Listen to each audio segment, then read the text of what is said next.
Hi, on behalf of Asian Disaster Preparedness Center, or ADPC, I would like to extend a warm welcome to everybody to the online self-paced portion of the training course on localizing disaster risk reduction for anticipatory action.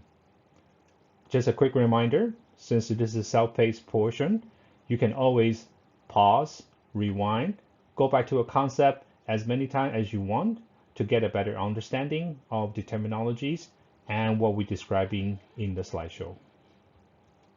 Without any further ado, let's get started. Today, we'll be looking at Module 2, Linking Resilience and Disaster Risk Management, the key terms and concepts. So by the end of this module, you should be able to understand the related basic concepts and terminology of disaster risk trends, climate change and disaster, early warning systems, and other terminologies. You should be able to explain the differences between disaster risk management, disaster risk reduction, and disaster resilience. In addition, we'll be looking at some of the latest trends, such as the anticipatory actions and how that actually can fit into the overall community resilience. Now, let's take a look at this picture. This is an earthquake in a very remote area. So is this earthquake a disaster? Let's think about it. Now, if your answer is no, you are correct. An earthquake, just like other extreme weather events, are naturally occurring in all parts of the world, and we refer to them as natural hazards. There is no way for us to stop a natural hazard from happening. But when people's lives and livelihoods are destroyed, then natural hazard will become a disaster. So in the picture earlier, an earthquake in a remote area where there's no people, no houses, no infrastructure, that is not a disaster. So when we're talking about disaster, we need to talk about the risk of disaster. So we define disaster risk as the potential loss of life, injury, or destroy or damage assets which could occur to a system, society, or community in a specific period of a time determined probabilistically as a function of hazard, exposure, vulnerability, and capacity. As you can see from this diagram, the intersection of hazard, exposure, and vulnerability with your disaster risk. So when we talk about disaster risk, it is often demonstrated in a function of hazard, exposure, vulnerabilities, and capacity. Now, let's look into each of them in detail. Now, let's look at hazard. A hazard is a process, phenomenon, or human activity that may cause loss of life, injury, or other health impacts, property damage, socioeconomic disruption, or environmental degradation. When we look at a hazard, there are actually three different types of hazard. Natural hazards, these are naturally formed phenomena just like a storm or typhoon, or anthropogenic, which basically a man-made, or a social natural, which is a combination of natural and anthropogenic hazards. Of course, when we talk about the different type of hazards, you have the hydrometeorological hazards, such as typhoon, hurricanes, cyclones, floods, etc. Then you have the biological hazards, such as bacteria, viruses, or parasites. Then you have the environmental hazard, such as the soil degradation, deforestation, loss of biodiversities, etc. And you have the geological or geophysical, such as earthquake, volcanic activity, and landslides, rock slides. And you have the technological, which is basically industrial pollutions, nuclear radiations, or toxic waste. After hazard is exposure. Exposure actually means people, property, systems, or other elements present in hazard zones that are thereby subject to potential losses. And vulnerabilities basically is the conditions that are determined by physical, social, economic, and environmental factors or processes which increase the susceptibility of an individual, a community, assets, or systems to the impacts of hazards.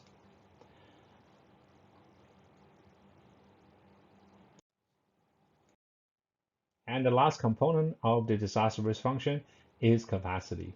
A capacity is a combination of all the strengths, attributes, and resources available within an organization, community, or society to manage and reduce disaster risk and strengthen resilience. As you can see from the disaster risk function, capacity is the denominator. So capacity is sometimes described as the opposite of vulnerability. But this kind of definition overlooks the fact that even poor and vulnerable people have capacities. Indeed, the starting point for capacity development is the existing knowledge, strengths, attributes, and resources individual organizations or society already has.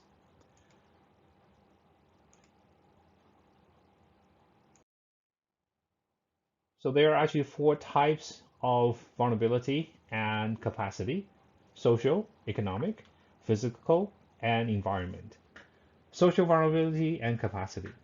Social vulnerability refers to the potential negative effects on community caused by external stresses on human health, disruptions in the availability of services, or damage to the built environment.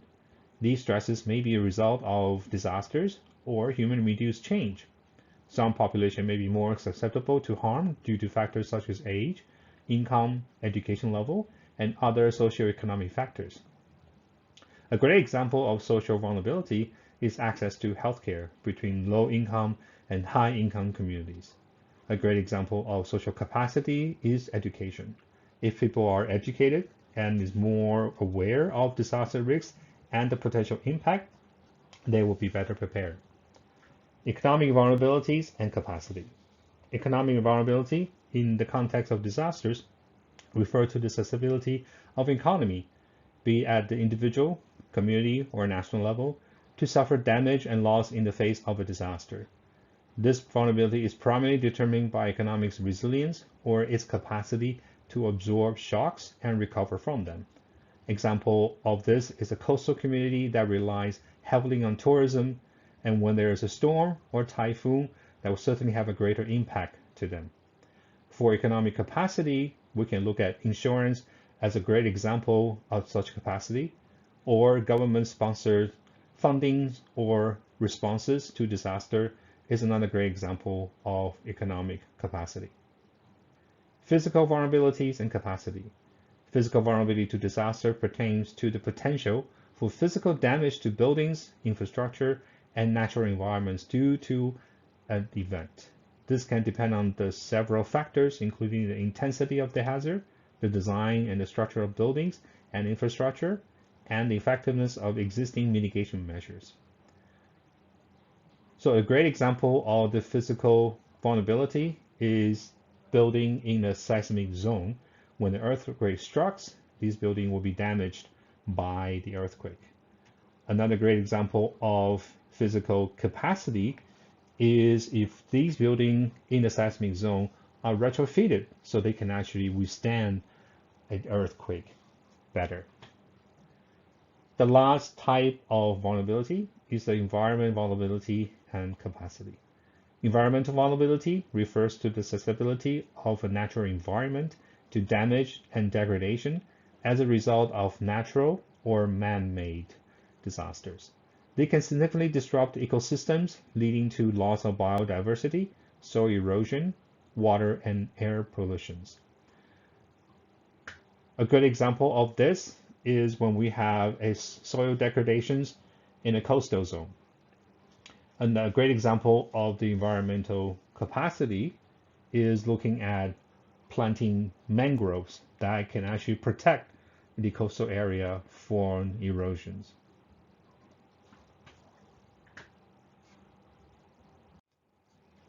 Now we understand how the different components of a disaster risk works.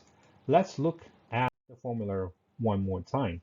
So in order to reduce the disaster risk, we have to somehow increase the capacity, at the same time decrease the vulnerability exposure, as we cannot change natural hazards, we cannot prevent natural hazard from occurring.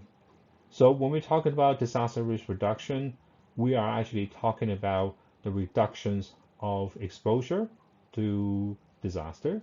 We are talking about the reduction of vulnerability to disasters. At the same time, we're talking about increased capacity to manage and to cope a disaster. Now we know what is a disaster risk. Let's look at disaster risk management. Now, this is a famous diagram that actually illustrates the different phases in the disaster risk management cycle. Before we get into that, let's look at that. What is disaster risk management? Disaster risk management is the application of disaster risk reduction policies and strategies to prevent new disaster risk, reduce existing disaster risk, and manage residue risk, contributing to the strengthening of resilience and reduction of disaster losses. So from the diagram that you can see, there are 4 different phases in the disaster risk management cycle.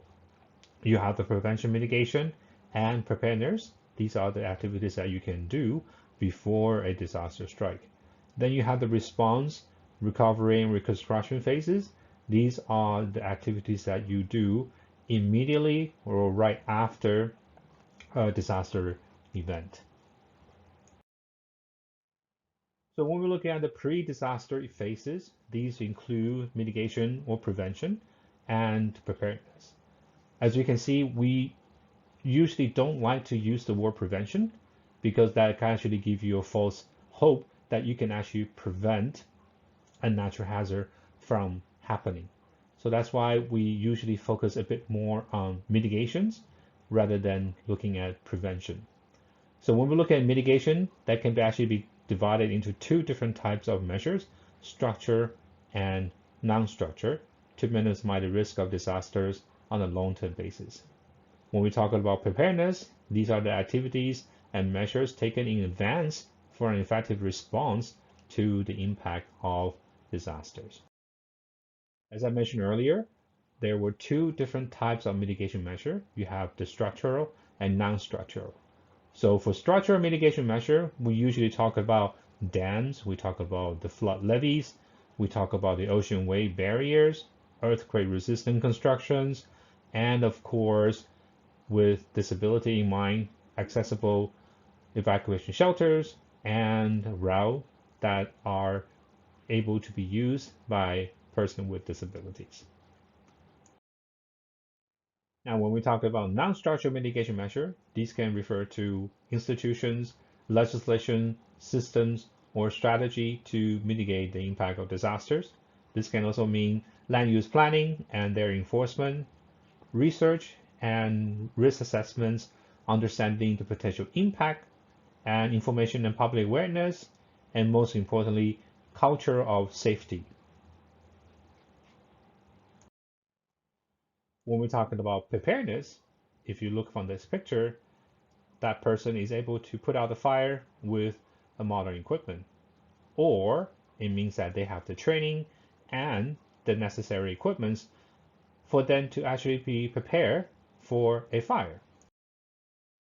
So when we're talking about preparedness, we usually refers to the various different activities that is related to food, shelter, and health. And the preparedness can be applied not only to our lives, but it can also apply to our livelihood. That also include livestock and agricultural products. It can also talk about security. It's very important to also mention gender issues and social inclusions, looking at the most vulnerable groups within our society, how we can actually help them to be better prepared for disaster. And there are some activities that is exclusive for certain type of hazards. For example, flood preparedness. You need to have shelter in place. You need to have a risk map. You need to have early warning systems in place to warn the incoming flood. And you need to have an understanding of the vulnerable groups, such as the elderly, the young, the disabled, how to help them evacuate during a flood event. Same applies for earthquake, landslide, and fire. They are very unique activities and preparedness measures that specifically address to those hazards. Now let's look at the post-disaster phase, and this includes response, recovery, and reconstruction. Response means the actions taken directly before, during, or in immediately aftermath of a disaster. This could be dispatching a search and rescue team to stop piling of relief supplies right before disaster strikes, and looking at how the community research and response team can help the local communities in the first 24 to 48 hours of a disasters.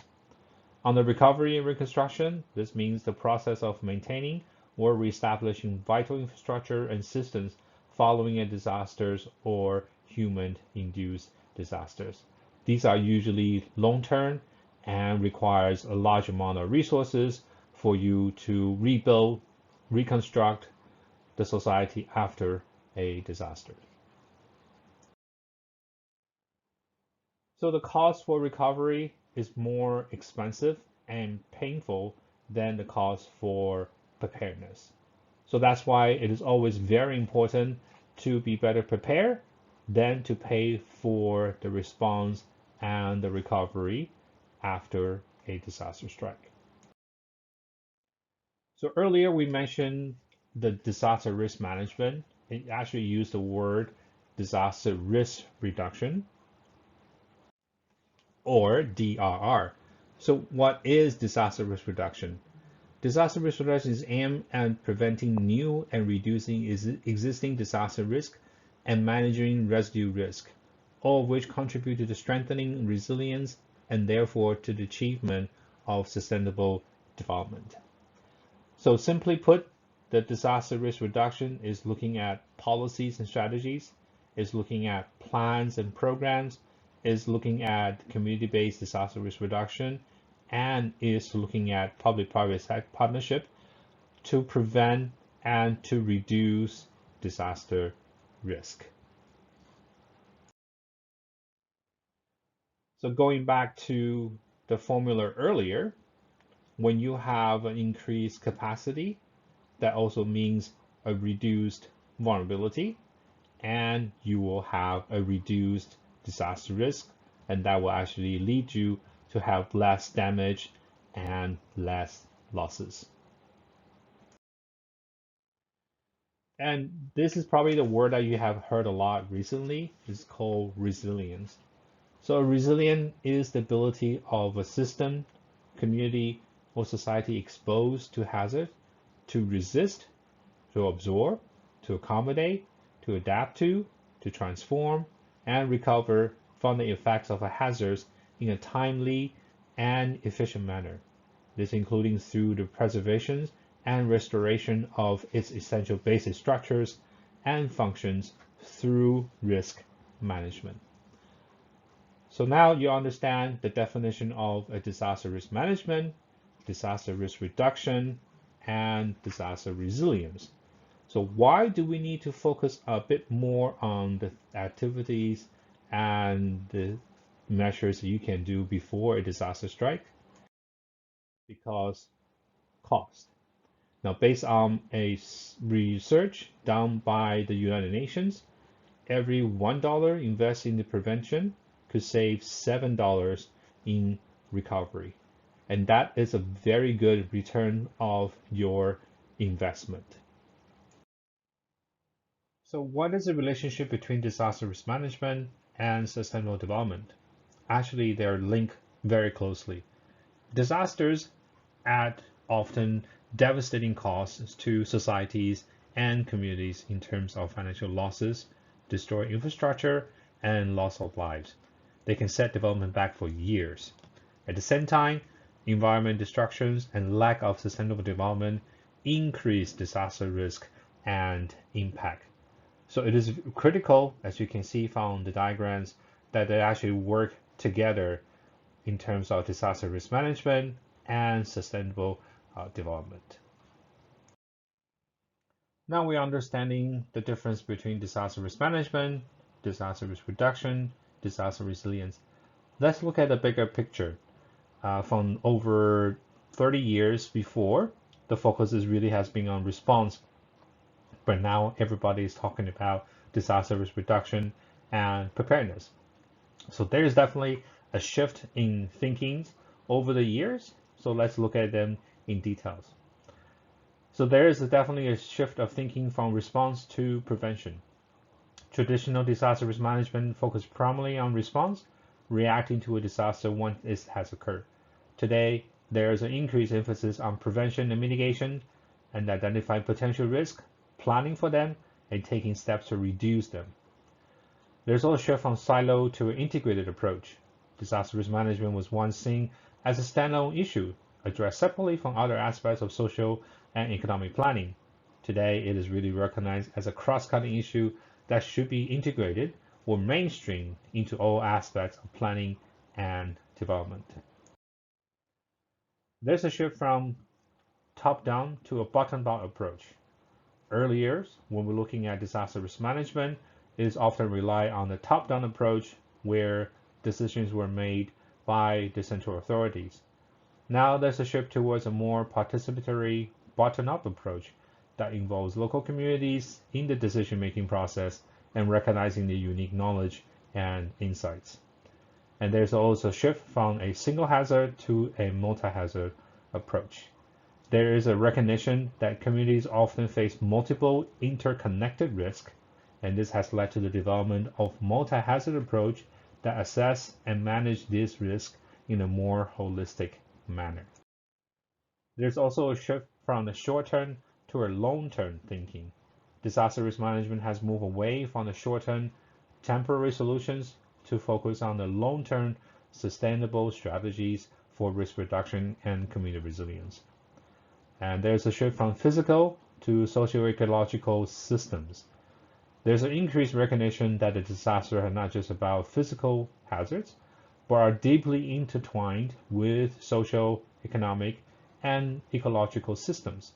The shift is reflected in the concept of socio-ecological resilience, which emphasizes the interconnectedness of human and nature systems. Last but not least, there's a shift from risk to resilience. While risk remains an important focus, there has been a shift towards building resilience. This involves strengthening the capacity of communities to withstand and recover from disasters, and to adapt and transform in response to changing conditions. Now let's move on to the other very important topic that is shaping our world today, climate change. Climate change and environmental degradation are some of the greatest challenges facing humanity. Beyond direct environmental impacts, climate change has a serious development, economic, and humanitarian implications. Climate change is altering the face of disaster risk. According to the Intergovernmental Panel on Climate Change, or IPCC, it leads to changes in the frequency, intensity, duration, and timing of extreme weather and climate events. It also causes increasing sea level and temperature rises. But climate change is also increasing societal vulnerabilities, for example, from stresses on water availability, agricultural, and ecosystems. The IPCC predicts that climate change is likely to slow economic growth, erode food security, and exacerbate poverty in most developing countries. For more than a decade, development and humanitarian practitioners have been advocating for an approach that integrates disaster risk reduction and climate change adaptation to build resilience in a sustainable way. Disasters and climate change both have similar consequences for people's lives. There is significant overlap between the problems that disaster risk reduction and climate change adaptations seek to address. Disaster risk reduction covers non-climate related disasters such as earthquake, but it also addresses climate-related disasters such as flood, droughts, cyclones, and storm surge. With climate change predicted to increase the frequency and/or intensity of climate-related hazards and effects, populations already exposed to those hazards and effects will be at greater risk. Population exposed to hazards may also experience stresses due to long-term changes in climate, For example, changes in seasonality, unpredictable rainfall, and sea level rise can affect livelihoods and health, making people more vulnerable to all types of shocks, events, and further changes.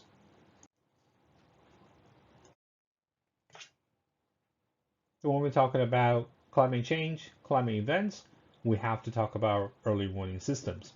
So what is early warning system? It is an integrated system of hazard monitoring, forecasting, and prediction, disaster risk assessments, communication, and preparedness activity systems and processes that enables individuals, communities, governments, business, and others to take timely action to reduce disaster risk in advance of hazardous event. And I'm sure that you probably have heard the end-to-end and people-centered early warning systems. The difference between end-to-end or people-centered early warning systems and regular early warning systems is that there are actually four new dimensions to the end-to-end and people-centered early warning system. There is the dimension on disaster risk knowledge that is based on the systematic collection of data and disaster risk assessment. There is the new dimension on detection, monitoring, analysis, and forecasting of the hazards and possible consequences. There's a third dimension of disseminations and communication by an official source of authoritative, timely, accurate, and actionable warnings and associated information on the likelihood and impact. And there's a dimension of preparedness at all levels to respond to the warning received. And the latest terminology is on anticipatory action. So what is anticipatory action? Anticipatory action refers to actions taken to reduce the impact of a forecast hazard before it occurs, or before its most acute impacts are felt. The actions are carried out in anticipation of a hazard's predicted impacts and based on a forecast of when, where, and how the event will unfold. And anticipatory actions allows for more effective delivery. The FAO has calculated that every dollar they invest in anticipatory action could give families $7 in benefits and avoided losses. We'll have a detailed sessions on the anticipatory actions and its applications within the arena of community resilience during the face-to-face portion of this course. Now, if you look at the diagram, this is actually taken from the ASEAN, the Association of Southeast Asia Nations, a regional framework on anticipatory action.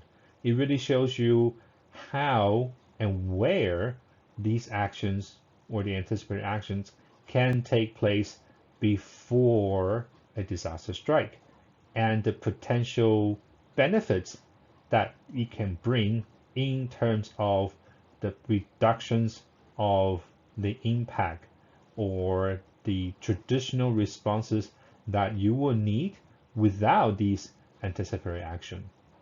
So again, we will have a very detailed session to go over anticipatory actions on the first day of the face-to-face sessions of this course. And this takes us to the end of Module 2. Again, since this is a self-paced module, you have the ability to rewind, to go back to a certain point of the presentation, to listen to a certain terminologies or concept to get a better understanding. And with that, I would like to thank you for your attention and a goodbye.